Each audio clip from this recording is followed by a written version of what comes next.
Marcos capítulo 10, versos 32 a 45. Marcos 10, 32 a 45. E estavam de caminho, subindo para Jerusalém, e Jesus ia adiante dos seus discípulos. Estes se admiravam e o seguiam tomados de apreensões. E Jesus, tornando a levar à parte os 12, passou a revelar-lhes as coisas que lhe deviam sobrevir, dizendo: Eis que subimos para Jerusalém, e o Filho do Homem será entregue aos principais sacerdotes e aos escribas. Condená-lo-ão à morte e o entregarão aos gentios, hão de escarnecê-lo, cuspir nele, açoitá-lo e matá-lo, mas depois de 3 dias ressuscitará. Então se aproximaram dele Tiago e João, filhos de Zebedeu, dizendo-lhe: Mestre, queremos que nos concedas o que te vamos pedir. E ele lhes perguntou: Que quereis que vos faça? Responderam-lhe: Permite-nos que na tua glória nos assentemos um à tua direita e o outro à tua esquerda. Mas Jesus lhes disse: Não sabeis o que pedis. Podeis vós beber o cálice que eu bebo, ou receber o batismo com que eu sou batizado? Disseram-lhe: Podemos. Tornou-lhes Jesus: Bebereis o cálice que eu bebo e recebereis o batismo com que eu sou batizado.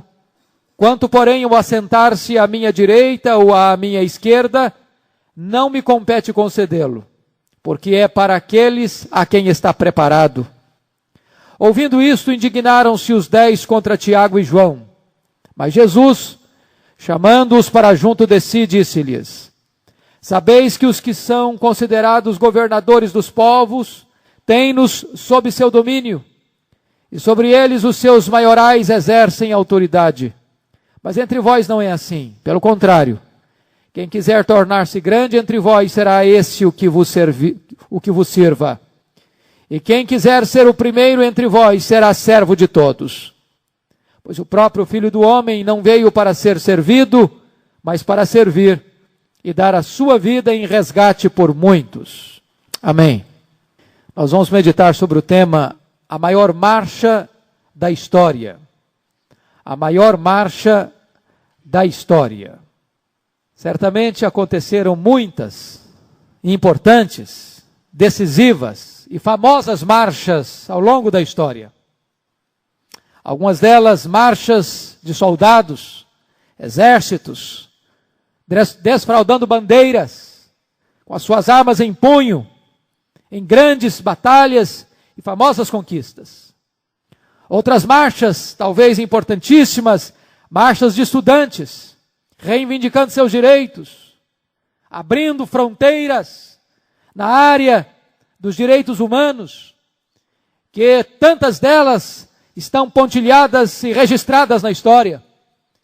Há outras marchas, por exemplo, marchas de trabalhadores, também reivindicando seus direitos.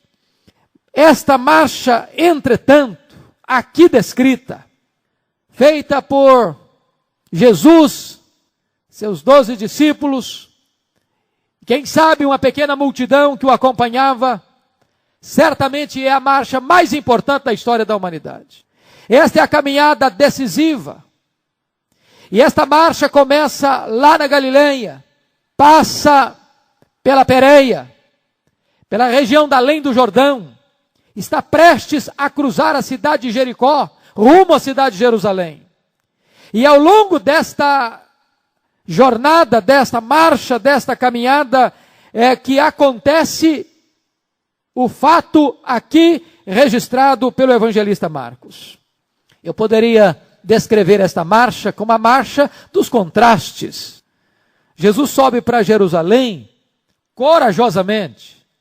Se você quiser certificar-se disto, leia Lucas capítulo 9, versos 51 e 53, que você vai perceber que havia com clareza no semblante de Jesus a determinação de ir para Jerusalém. E quando ele atravessa o território samaritano, os samaritanos não o acolhem, não o hospedam, porque estava escrito como que no seu semblante, que de fato ele estava indo para Jerusalém. Era uma marcha decisiva. Enquanto os discípulos que o acompanhavam estavam tímidos, amedrontados, assustados com aquela marcha. Jesus sobe para dar sua vida. Os discípulos sobem com intenções egoístas. Jesus sobe para servir. Eles sobem aspirando grandezas. Jesus sobe para humilhar-se. Eles sobem para se exaltarem. É interessante isso. Parece que até mesmo há um estribilho neste relato de Marcos. À medida que você vai se aproximando da cruz, parece que os discípulos endurecem ainda mais o coração e os seus olhos ainda ficam mais nublados. À medida que eles se aproximam do Calvário, mais o coração deles se fecha. À medida que Jesus mais se esvazia, mais eles se enchem de si mesmos. Quanto mais Jesus caminha para baixo na auto-humilhação, mais eles caminham para cima na auto-exaltação. Se você perceber, este é o terceiro relato, ou o terceiro registro, onde Jesus fala para os discípulos abertamente sobre a sua ida para Jerusalém, para ser preso, para ser açoitado e para ser morto. É a terceira vez que Jesus fala claramente sobre a cruz. E nas 3 vezes, eles não entenderam a mensagem da cruz.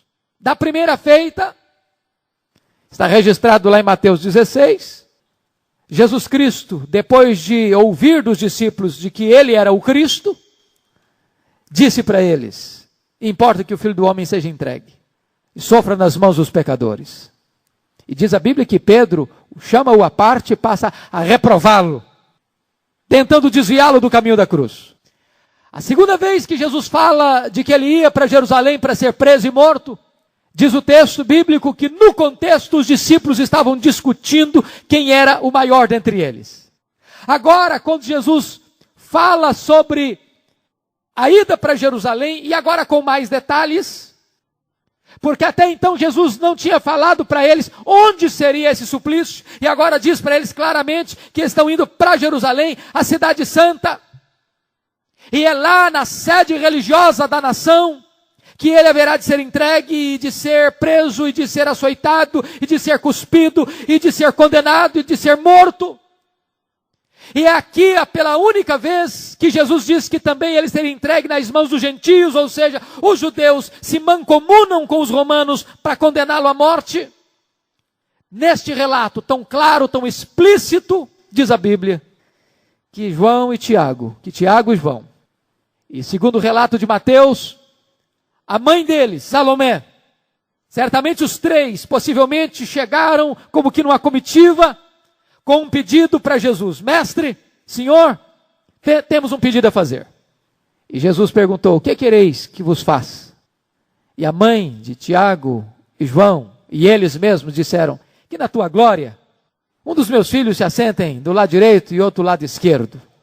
Querem preeminência, querem destaque, querem projeção, querem os holofotes, querem as luzes da ribalta, querem fama. Notem vocês o pedido deles em contraste com o sentimento de Jesus, com o propósito da caminhada de Jesus, com o sentimento que invade a alma de Jesus. Está absolutamente na contramão. Enquanto Jesus segue o caminho do auto-sacrifício, eles seguem pela estrada da ambição. Enquanto Jesus trilha o corredor estreito da entrega pessoal, eles seguem a larga avenida da projeção pessoal. Na verdade, se você ler o relato de Lucas, paralelo a este texto, você vai notar que Lucas pontualmente define o seguinte: que eles não entenderam, foi lhes encoberto entender. Ou seja, Jesus está falando de morte e eles não estão entendendo. Mesmo quando Jesus fala que vai ressuscitar o terceiro dia, isso não é suficiente para amainar a cegueira, ou aplacar a cegueira do coração deles. Concluindo esta introdução, eu diria para vocês que esse relato revela-nos um pouquinho sobre a pessoa de Jesus e a pessoa dos discípulos. Fala da pessoa amorosa de Jesus. Jesus foi tão paciente com eles. Jesus está com o coração pesado.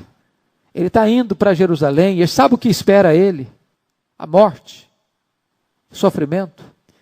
E encontra um grupo de seguidores que estão ensimesmados, pensando em projeção pessoal, em vantagens pessoais. Mas a Bíblia diz que Jesus, tendo amado os seus, amou-os até o fim. Jesus não desiste deste grupo, como ele não desiste de você e nem de mim. Mesmo quando nós manifestamos nossas fraquezas e limitações de entendimento, de compreensão, ele não abre mão da nossa vida e continua manifestando a nós o seu amor. Ao mesmo tempo, isso revela acerca dos discípulos da lerdeza deles em compreenderem as coisas de Deus. Quantas vezes nós somos assim? Ouvimos, repetidamente ouvimos, e os nossos olhos não veem, os nossos corações não percebem, as nossas almas não apreendem a verdade central do Evangelho, que é a cruz de Cristo. Daí, irmãos, eu gostaria que nós olhássemos para esse texto, dentro dessa perspectiva, a maior marcha da história. Em primeiro lugar, nós vamos ver nos versos 32 a 34 e o verso 45, a marcha da salvação. A marcha da salvação. Notem em verso 32, o primeiro ponto aí, a determinação de Jesus. A determinação de Jesus. Estando de caminho, subindo para Jerusalém, e Jesus ia adiante dos seus discípulos. Ele está indo para Jerusalém.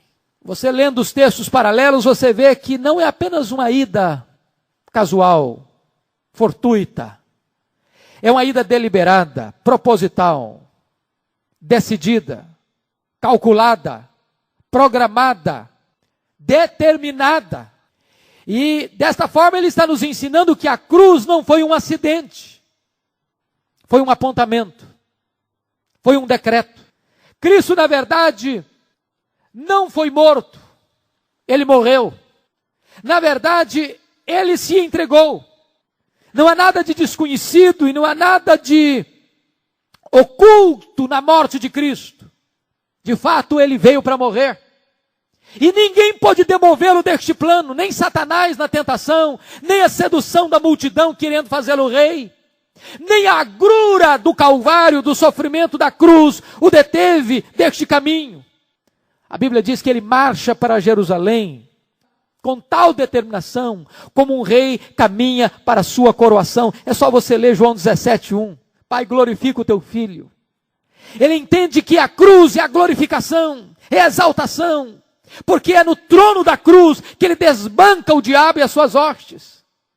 É no trono da cruz que ele vai conquistar a maior vitória, a nossa redenção.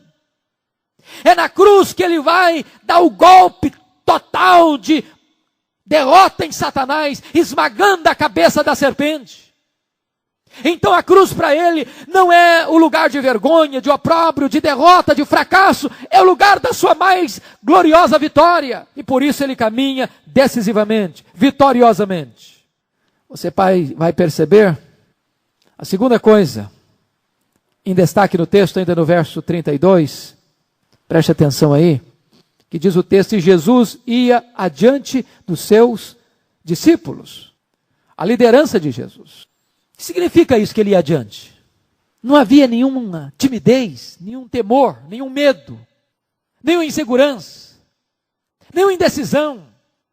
Ele não estava titubeando naquela marcha para a cruz. Ele ia adiante. Isso nos mostra uma coisa, que o Senhor Jesus, nas grandes marchas da nossa vida, passando pelos caminhos pedregosos, espinhosos, estreitos, cheios de obstáculos, recheados de perigos e cercados de inimigos, ele vai à nossa frente. Ele vai abrindo o caminho. Nós não precisamos temer o desconhecido para nós, porque ele sempre foi à nossa frente, abrindo o caminho, destrancando obstáculos, abrindo portas, rompendo barreiras, destruindo quaisquer e impedimentos para a nossa vida. E se você perceber, ele vai para a cruz liderando os discípulos. Significa o seguinte: quando você tiver que atravessar também o caminho do sofrimento, da dor, da enfermidade e da própria morte, você não precisa temer. Porque aquele que venceu a morte, arrancou o aguilhão da morte, foi na sua frente. Foi na sua frente. Ele foi abrindo o caminho. Este caminho não é mais um caminho desconhecido. Foi o caminho onde o Senhor Jesus conquistou a sua mais gloriosa vitória por nós e em nosso favor. Terceiro lugar, você vai olhar nos versos 33 e 34, que este também, aqui podemos definir o sofrimento de Jesus. Os versos 33 e 34 vão revelar para nós aí os 7 degraus do sofrimento de Jesus. Primeiro lugar, primeiro degrau, logo aí no verso 33, eis que subimos para Jerusalém, e o Filho do Homem será entregue aos principais sacerdotes e aos escribas. O que é que significa isso? Os sacerdotes e escribas, juntamente com fariseus e saduceus, mancomunaram contra Jesus, como inimigos de plantão. E durante os 3 anos de ministério de Jesus, eles espreitaram Jesus, perseguiram Jesus. E a Bíblia nos informa que foi por inveja. Não foi porque Jesus estava ensinando algo perigoso, não. É porque eles estavam perdendo a credibilidade deles. É porque eles ensinavam e não viviam. E Jesus vivia e ensinava. E as pessoas se admiravam não apenas do que Jesus falava, mas de como ele vivia. E a inveja, então, dessas autoridades religiosas levam a elas a se insurgirem contra Jesus. E diz a Bíblia que eles forjam testemunhas contra Jesus. Diz a Bíblia que eles compram a consciência de Judas para atrair a Jesus. Diz a Bíblia que eles se mancomunam com os romanos, com os herodianos, para tramarem contra Jesus. Este é o primeiro degrau do sofrimento. Jesus foi entregue aos líderes religiosos. Segundo lugar, olha aí, Jesus foi condenado à morte pelo Sinédrio. Preste atenção aí no verso 33. Condená-lo-ão à morte. Você percebe que na medida em que Jesus foi preso, foi levado ao Sinédrio. O Sinédrio era o Supremo Tribunal dos judeus. Era quem tomava as grandes decisões de fiscalização da vida familiar e religiosa da nação de Israel. Eles tinham competência para julgar e condenar uma pessoa. Eles não tinham competência para aplicar a execução da pena. Mas eles poderiam chegar a um veredito e dar uma sentença de morte a alguém. Eles só não podiam aplicar o braço da lei na execução. E como tal, diz o texto aqui, no verso 33, que eles o condenaram à morte. O Sinédrio o condenou à morte. Quando Jesus disse que eles veriam o Filho do Homem vindo numa nuvem com grande poder e glória. E eles disseram, blasfema, não temos mais necessidade de testemunhos contra ele. Da sua própria boca o ouvimos. Ele é réu de morte, é digno de morte. E então o sentenciaram à morte. Terceiro degrau do sofrimento. Jesus, olha aí o versículo 33. Por favor. E o entregarão aos gentios. Jesus foi entregue aos gentios. O que significa isso? Jesus foi entregue ao governador Pilatos. O Sinédrio o julgou, o sentenciou, lavrou a sua sentença, é digno de morte. Agora levaram ao governador romano, porque só o governador romano podia ratificar a decisão deles e podia executar a decisão deles. Você nota agora que a perseguição já foge do estado religioso para o campo político. Agora Roma está envolvida também. E por isso Pedro levanta-se lá no Pentecoste para dizer que as autoridades religiosas se uniram com Pilatos contra o santo servo Jesus. Quarto lugar, quarto degrau, Jesus foi escarnecido. Olha aí o verso 34. E hão de escarnecê-lo. E aqui escarnecer trata de ferir a sua honra, sua dignidade. Quando despiram-no de suas roupas. Quando o apresentaram no nu. Quando cobriram a ele com um manto escarlate para zombar e escarnecer dele, quando colocaram em sua cabeça uma coroa de espinho para escarnecer do Filho de Deus, quando cobriam o seu corpo de bofetadas. Quinto degrau, olha aí no verso 34, Jesus foi cuspido. Cuspir nele, é um escarnecer e cuspir nele. E cuspir aqui, irmãos, é a maneira mais humilhante de desprezar e de desonrar uma pessoa. Dentro da nossa cultura brasileira, você sabe que se uma pessoa receber um tapa no rosto, numa linguagem mais popular, um tapa na cara, e se ele neste ato tirar a vida da pessoa que fez isso, ele pode entrar como legítima defesa da honra. E às vezes sair livre. Pois bem, cuspir no rosto era uma atitude mais agressiva do que um tapa na cara. Era a forma mais aviltante, mais humilhante, mais vil de alguém insultar uma pessoa e desonrar uma pessoa. E eu fico a pensar que o Filho de Deus, Criador dos céus e da terra, Senhor do universo, servido e adorado pelos anjos, pelos querubins e serafins, humilha-se, esvazia-se, torna-se homem e agora é cuspido pelos homens. É o mais baixo degrau da sua humilhação. Sexto degrau. Olha aí, por favor, ele foi açoitado, versículo 34. Açoitá-lo-ão. E se você perceber, ele foi surrado, ele foi espancado, ele foi ferido, ele foi traspassado. Esbordoaram a sua cabeça, feriram o seu corpo, fizeram esguichar o seu sangue, e ele foi moído, e ele foi traspassado, ele foi ferido, e ferido não apenas com golpes, não apenas com os chicotes dos romanos que tinham ferro e aço nas pontas das correias, que quando lançados arrebentavam e arrancavam a carne, deixando-o absolutamente ferido.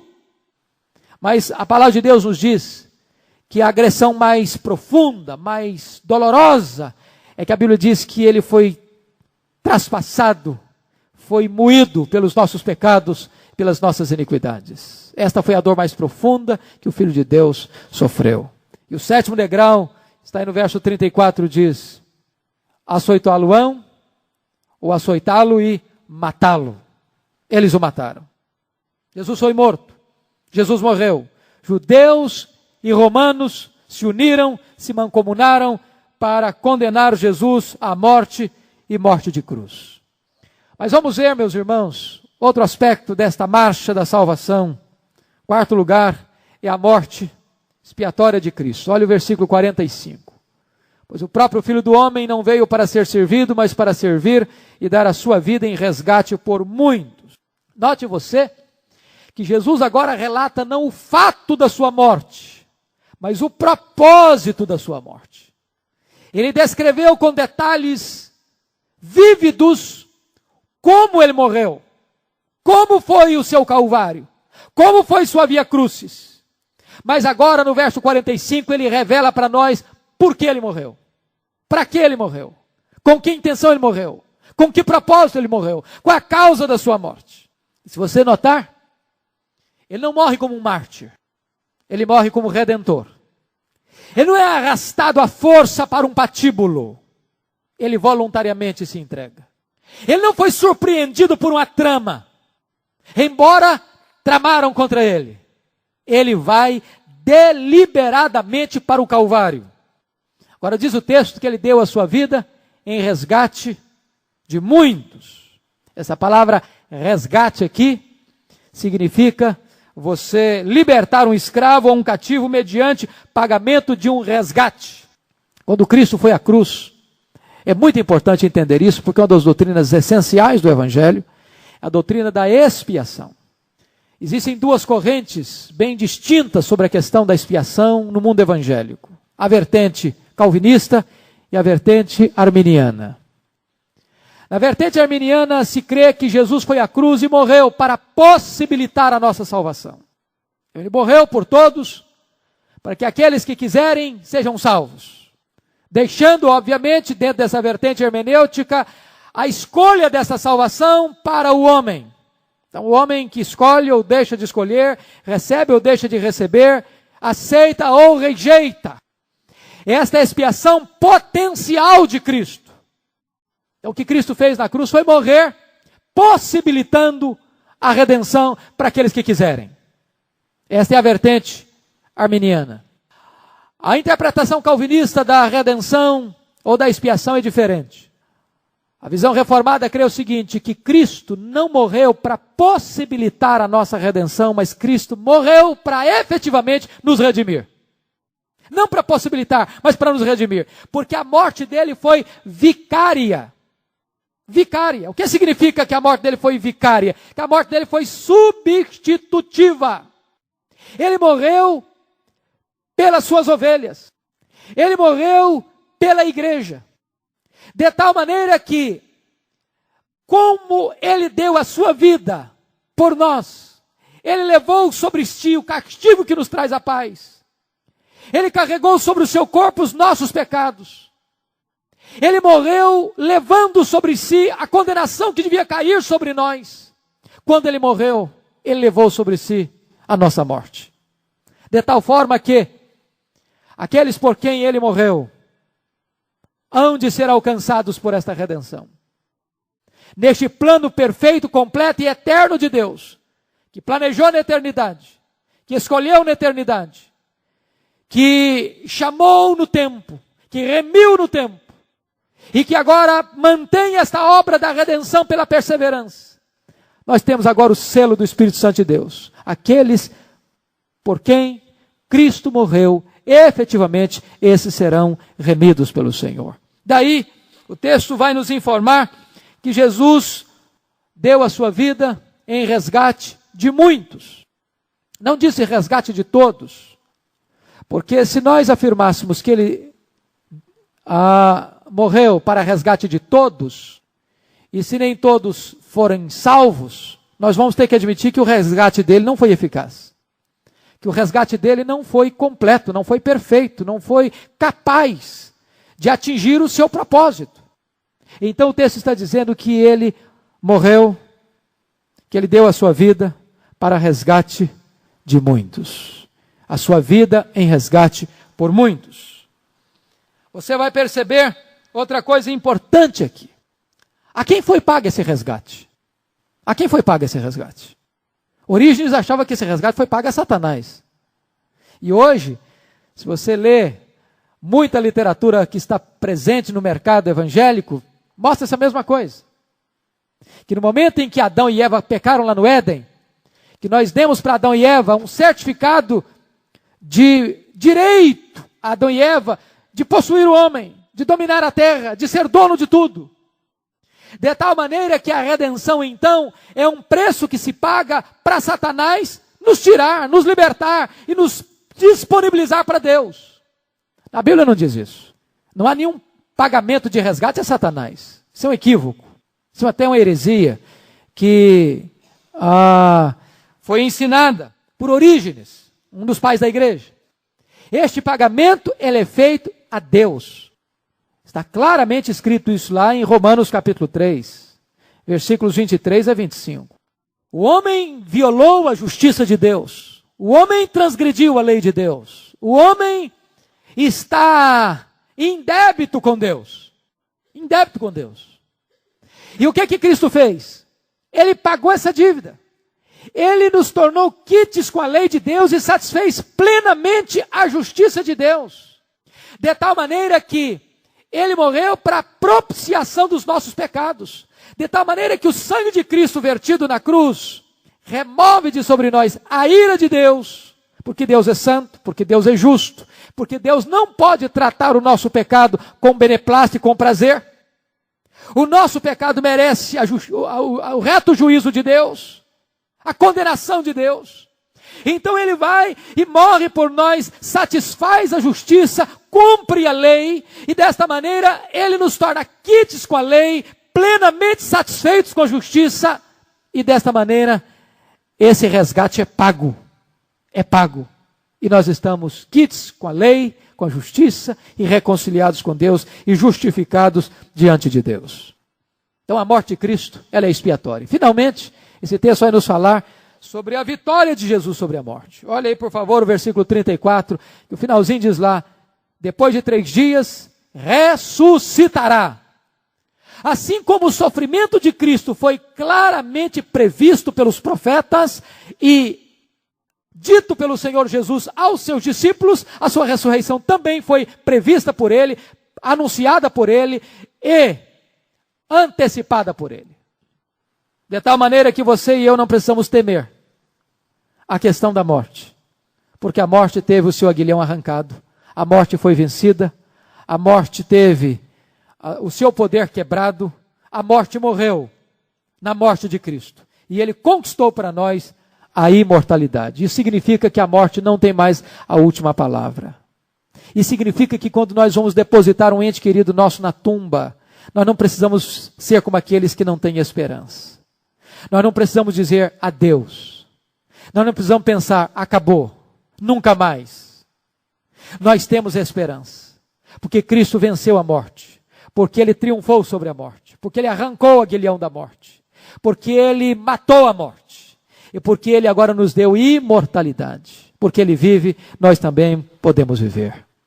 Este é o aspecto desta marcha da salvação. Vamos ver a segunda marcha?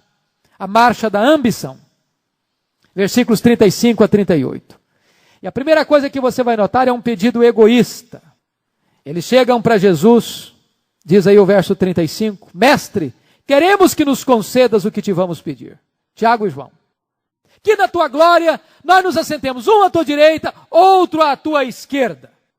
Eles estão pensando em glória, em fama, em sucesso, em projeção. Enquanto Jesus está pensando na caminhada em dar sua vida. É um contraste impressionante isso. Notem vocês que eles pedem sem discernimento e ainda pelo motivo errado. Isso nos ensina uma coisa, irmãos, que oração não é aquilo que algumas pessoas têm ensinado hoje. Um cheque em branco, assinado por Jesus, onde a gente pode pedir o que quiser. Isso não é verdade. Oração não é um cheque em branco, assinado por Jesus, para a gente pedir o que quiser pedir. Não é verdade isso. Tiago foi muito claro na sua carta, não esse Tiago aqui, o Tiago irmão de Jesus. Nada tendes, porque nada pedis. Pedis e não recebeis, porque pedis mal, para esbanjardes nos vossos próprios deleites. Essa foi uma oração. Se você notar, Salomé, mãe de João e Tiago, lá no texto de Mateus, nos informa que ela chega, se prostra e adora antes de fazer o pedido. Então era uma oração reverente. Nem por isso uma oração com discernimento. A nossa postura, ou às vezes a nossa sinceridade, ou os nossos desejos mais profundos, não referendam as nossas orações. Jesus disse, vocês não sabem o que vocês estão pedindo. Não sabem. Agora, vamos tentar levantar aqui algumas razões por que eles pediram isso. Por que vocês acham que Pedro, que Tiago e João fazem esse pedido de preeminência, de destaque? Vou levantar 4 motivos, pelo menos. Primeiro motivo, a mãe deles tinha esse desejo. Quando uma mãe tem um desejo, o negócio não é fácil não, viu? Mãe é determinada. Já perceberam isso? Quando uma mãe tem um sonho, tem um plano, tem um projeto, ela leva isso às últimas consequências. E se você perceber, em Mateus 20, 20 e 21, a mãe de Tiago e João é quem encabeça esse plano, esse projeto. Olha, filhos, vocês são especiais nesse grupo apostólico. Vocês dois são, eu acho que vocês são os melhores do grupo. E vocês devem ter não apenas um destaque aqui do lado de cada sepultura como os melhores, mas eu acho que vocês merecem um lugar especial até depois do outro lado, de lá da cortina. Então vamos a Jesus, vamos reivindicar Ele antes que outro faça na nossa frente. Vamos pular na frente, vamos beber água limpa, vamos reivindicar alguma coisa que vocês merecem, vocês têm mérito para isso. Vamos lá. O desejo de uma mãe. Segundo motivo que eu vejo no texto, se você olhar o contexto, por que eles fazem esse pedido, foi um entendimento errado acerca do que era o reino de Deus. Sempre que Jesus falou do reino de Deus, eles alimentavam a ideia de um reino político, onde Jesus assentar-se-ia no trono de Jerusalém, governaria as nações com cetro de ferro, e eles, apóstolos, assentar-se-iam em tronos como ministros de Estado. Olha, para eles que eram pescadores, que eram agricultores, que eram homens do campo, pensar numa posição de ministros de Estado, onde eles estavam assentados em trono, governando com Jesus, era alguma coisa que enchia-lhes os olhos. E eles tinham esta esperança. E esse fato não acabou nem mesmo depois da ressurreição de Jesus. Lá em Atos 1,6, eles ainda estão nutrindo esta esperança messiânica, política. Vai ser nesse tempo que o Senhor vai restaurar o reino a Israel. Eles querem isso. Eles não entendem que o reino de Deus é espiritual. Terceiro motivo, um uso errado da intimidade com Jesus.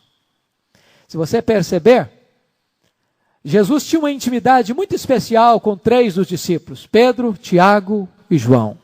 Foram eles que Jesus convidou para ir lá na casa de Jairo. Foram eles que Jesus convidou para subir o Monte da Transfiguração.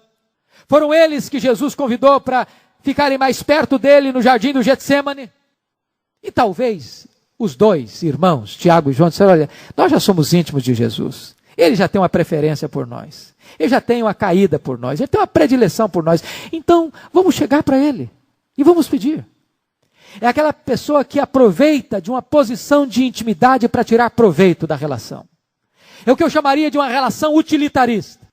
Mas o último motivo que me faz crer que levou Tiago e João a fazer esse pedido egoísta, foi um nepotismo acentuado. Um nepotismo acentuado.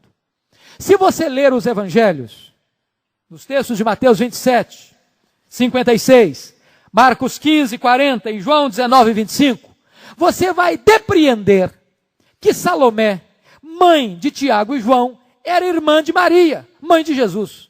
Se essa conclusão está correta, como a maioria dos intérpretes fazem crer que sim, então Tiago e João eram primos de Jesus.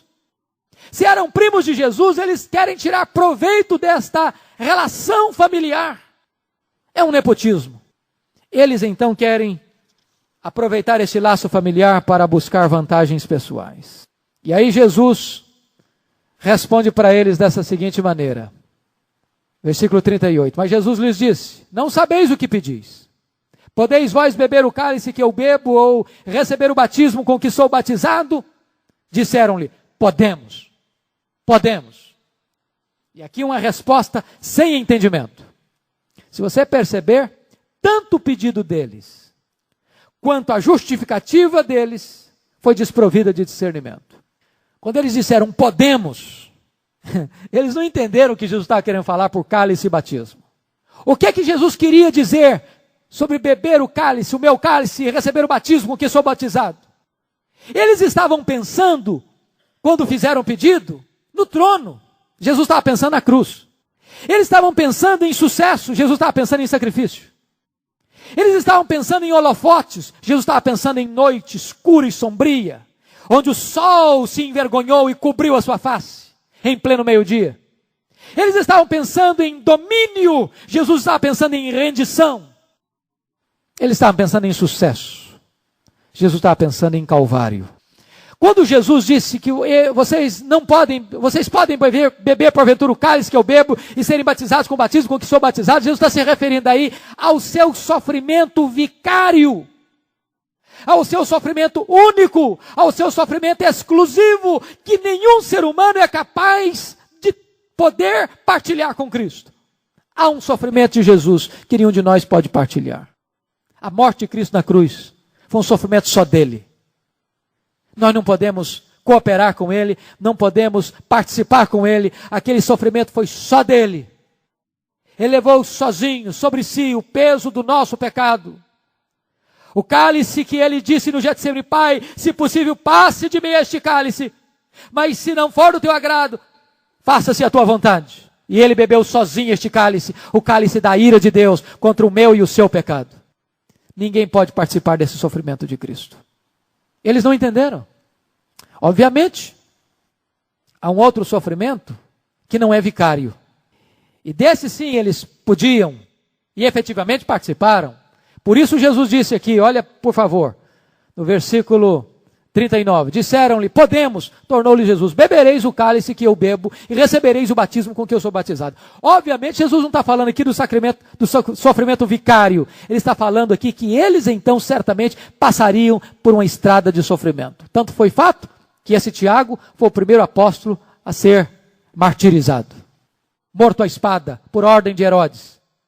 João, seu irmão, foi o último a morrer, mas enfrentou sofrimentos atrozes, foi banido pelo imperador Domiciano para a ilha de Pátimos e morreu num tempo de atroz perseguição contra a igreja. Terceiro e último lugar, uma consequência inevitável. Olha o versículo 41. Ouvindo isso, indignaram-se os 10 contra Tiago e João. Por que vocês acham que eles se indignaram? Eu creio que eles se indignaram não porque julgaram que Tiago e João fizeram um pedido descabido a Jesus. Eles se indignaram porque Tiago e João saltaram na frente deles e pediram o que eles gostariam de pedir. Aquilo que eles gostariam de ter. É muito mais fácil acusar no outro aquilo que eu desculpo em mim mesmo. Eles, na verdade, tinham as mesmas aspirações, a mesma ambição, o mesmo desejo. Lutavam pelas mesmas coisas. Na verdade, eles perceberam o seguinte, que os dois haviam tramado contra eles. Eles eram do mesmo estofo e tinham os mesmos desejos de ambição. A atitude espiritual dos 10 não era melhor do que a atitude espiritual dos dois outros. E finalmente, irmãos, vamos à última marcha. A primeira marcha da salvação, segunda marcha da ambição, terceiro lugar, a marcha da grandeza. Versos 42 a 45. Note vocês, eu vou dividir em 3 subpontos. A grandeza segundo o mundo, verso 42. Mas Jesus chamando-os para junto de si. Olha a ternura de Jesus. Olha que princípio que Jesus nos dá. Quando ele tem que chamar a atenção, ele não chama a atenção no meio dos outros. Ele chama à parte. Chama para uma conversa particular. Chamando-os para junto de si, disse-lhes: sabeis que são considerados governadores dos povos, que os que são considerados governadores dos povos têm-nos sob seu domínio e sobre eles os seus maiorais exercem autoridade. É a grandeza segundo o mundo. O que é a grandeza segundo o mundo? O que é uma pessoa grande? Uma pessoa que tem poder, autoridade, força, domínio sobre muitos. Uma pessoa grande no conceito do mundo é aquela que tem muita gente a seu serviço. Ela está sentada num trono de destaque, de autoridade, de elevada posição, e todos estão a seu serviço, debaixo das suas ordens e sob o seu comando. Esta é a maneira do mundo medir grandeza. E se você notar, esse domínio sobre as outras pessoas é o fundamento sobre o qual as pessoas constroem o trono de grandeza que elas desejam. Seja domínio político, seja domínio financeiro, seja o domínio intelectual, seja o domínio da beleza. Você percebe que o homem, o ser humano, tem esta facilidade de endeusar alguém que tem poder. Seja uma habilidade esportiva. Você já percebeu, há poucos dias eu escutei uma reportagem, lendo uma reportagem, que hoje um atleta dos Estados Unidos recebe mais do que todos os salários, não estou dizendo das falcatruas, não estou falando de salário, de que todos os salários dos presidentes dos Estados Unidos. E o articulista diz o seguinte: no mundo em que um atleta recebe mais do que todos os presidentes dos Estados Unidos reunidos, é um mundo maluco, sem critérios, sem princípios, sem valores, sem absolutos. É o domínio, seja do esporte, da beleza, ou do conhecimento, ou do poder bélico, ou do poder militar, ou do poder político. O conceito de grandeza para o mundo é esse. É quem tem domínio, é quem tem poder, é quem tem autoridade sobre os demais. Mas olha o que Jesus disse, versículo 43. Mas entre vós não é assim. Pronto. Padrão é outro. A maneira de medir grandeza no reino de Deus não é com o mesmo padrão do mundo. E agora no reino de Deus a pirâmide se inverte, se volta de ponta cabeça. E Jesus disse: quem é grande é quem serve a muitos. Quem é grande não é aquele que tem domínio, é aquele que serve. nem aquele que exerce autoridade, é aquele que se põe a serviço dos outros. Isso é estranho para nós. É muito estranho, porque na verdade, se você perceber aí, por favor, olha o verso 43 e 44, que Jesus usa duas palavras no grego distintas, mas entre vós não é assim. Pelo contrário, quem quiser tornar-se grande entre vós, será esse o que vos sirva, diáconos. É aquele que se dispõe a servir. Agora eu vejo o 44. E quem quiser ser o primeiro entre vós, será servo de todos. Aqui é doulos, é escravo. Você quer ser grande? Põe um avental. Porque o Senhor e Mestre, sendo o Senhor e Mestre, lavou os pés dos discípulos, pôs um avental, água na bacia, uma toalha e disse: eu, sendo o Mestre e o Senhor, vos lavei os pés. Se vós me chamais o Mestre e o Senhor, fazeis bem, porque eu sou. Fazei o mesmo. Você quer ser grande? Sirva. Sirva os outros. Se você quer ser grande aos olhos de Deus, é assim que vai ser. O reino de Deus vai nos revelar muitas surpresas. Muitas surpresas. Porque certamente aquilo que Jesus disse, e nós trabalhamos no versículo 31, porque muitos primeiros serão últimos e os últimos primeiros. Muitas pessoas que ocupam posições de grande destaque aos olhos dos homens vão perceber que aqueles que não receberam nenhum destaque diante dos homens vão ocupar lugar de prioridade no reino de Deus. Porque maior é o que serve. Finalmente, você vai perceber que este padrão de Deus é uma coisa pedagógica para nós. Deixa eu dizer o que eu quero passar com isto. Nenhuma pessoa há de ser um bom líder sem ter sido um bom liderado. Nenhuma pessoa há de mandar se nunca soube ser mandado. Nenhuma pessoa há de dominar se ele nunca aprendeu a obedecer. Este é o princípio. Note vocês como Deus treinou os grandes líderes. Foi assim com Moisés. Foi assim com Josué. Foi assim com Davi. Foi assim com o próprio Jesus. Primeiro ele se esvaziou. Diz a Bíblia, depois Deus o exaltou. Então você quer ser grande aos olhos de Deus? Seja o menor. Seja o servo de todos. Use o avental. Lave os pés dos seus irmãos. Porque a Bíblia diz que aquele que se humilha, Deus exalta. Aquele que se exalta, Deus humilha. Este é o princípio do reino de Deus. E agora, irmãos, terceiro e último lugar, a grandeza exemplificada por Jesus. Eu acho isso maravilhoso. Versículo 45. Pois o próprio Filho do Homem não veio para ser servido, mas para servir. Jesus não discursa como um teórico. Ele dá o seu próprio exemplo. Vocês querem seguir um exemplo de um servo? Olhem para mim. O Filho do Homem não veio para ser servido, ele veio para servir. E Jesus veio para servir. Ele atendeu os fracos, ele alimentou os famintos, ele curou os leprosos, ele levantou os paralíticos, ele consolou os tristes, ele aproveitou e abraçou os escorraçados, ele lavou os pés dos discípulos, ele estava sempre pensando nos outros mais do que em si mesmo. Ele foi para a cruz pensando em você e em mim. Ele deu a sua vida em resgate de muitos. Até que ponto você aspira a grandes coisas? Até que ponto você deseja holofotes? Até que ponto você gosta de ocupar as primeiras cadeiras? Até que ponto você prefere os holofotes? Até que ponto você prefere mandar do que ser mandado? Ser servido do que servir? Até que ponto você imita o padrão do mundo em vez do padrão do reino de Deus? É tempo de nós refletirmos sobre isso. Jesus disse, entre vós não é assim. Que Deus nos ajude a seguir o modelo de Jesus e o padrão do reino de Deus. Que Deus nos ajude a sermos servos, mais do que desejar ocupar tronos. Que Deus nos abençoe. Amém.